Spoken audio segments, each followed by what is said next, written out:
பிதாவாகிய தேவனாலும் குமாரனாகிய கிறிஸ்து இயேசுவினாலும் உங்களுக்கு கிருபையும் சமாதானமும் உண்டாவதாக. இந்த ஷார்ட்ஸ் வீடியோ மூலமாக உங்களோடு கூட கர்த்தருடைய வார்த்தையை பகிர்ந்து கொள்வதிலே நான் மகிழ்ச்சி அடைகிறேன். இப்பொழுதும் சங்கீத பகுதி 4வது சங்கீதம் 4வது வசனம் இப்படியாய் சொல்கிறது, நீங்கள் கோபம் கொண்டாலும் பாவம் செய்யாதீர்கள். எனக்கு அன்பானவர்களே, சங்கீதக்காரனாகிய தாவீது இப்படியாய் எழுதுகிறான், நீங்கள் கோபம் கொண்டாலும் பாவம் செய்யாதீர்கள். நீங்கள் நம்முடைய வாழ்க்கையில் அநேக நேரத்தில் பலவிதமான பிரச்சனைகளுக்குள்ளே நாம் கடந்து போகிறோம். மற்றவர்கள் அடிக்கிறோம், காயப்படுத்துகிறோம், தீமையான சொற்களை சொல்லி அவர்களை வேதனைப்படுத்துகிறோம், அவர்களை காயப்படுத்துகிறோம். இது எல்லாவற்றிற்கும் ஒரு முக்கியமான காரணம் என்ன என்று சொல்லும் பொழுது, நமக்கு வருகிறதான அந்த கோபம்.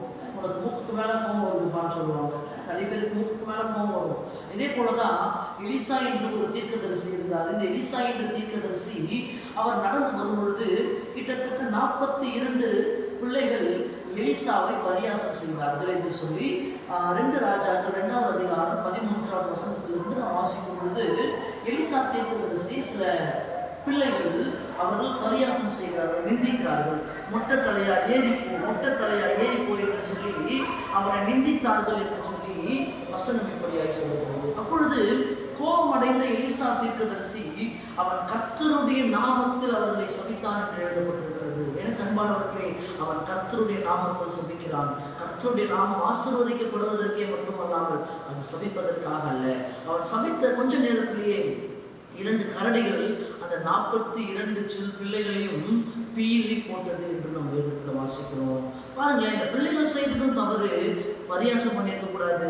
மற்றவருடைய சரீர தோற்றத்தை வைத்து அவர்களை கிண்டல் பண்ணக்கூடாது. இன்னைக்கு நிறைய பேருடைய சரீர தோற்றத்தை வைத்து அவங்களை கேலி பண்ணுறோம், கிண்டல் பண்ணுறோம், பரியாசம் பண்ணுறோம். அவன் மூஞ்சி இப்படி இருக்கு, அவன் கண் இப்படி இருக்கு, அவன் வாய் இப்படி இருக்குன்னு சொல்லி சரீர தோற்றத்தை வைத்து மற்றவர்களை பரியாசம் செய்வது தவறு.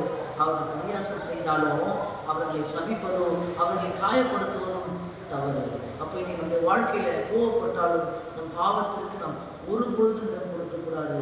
இந்த வார்த்தை உங்களுக்கு பிரயோஜனம் உள்ளதாக இருக்கும் என்று நம்புகிறேன். கர்த்தர் உங்களை ஆசீர்வதிப்பார். God bless you.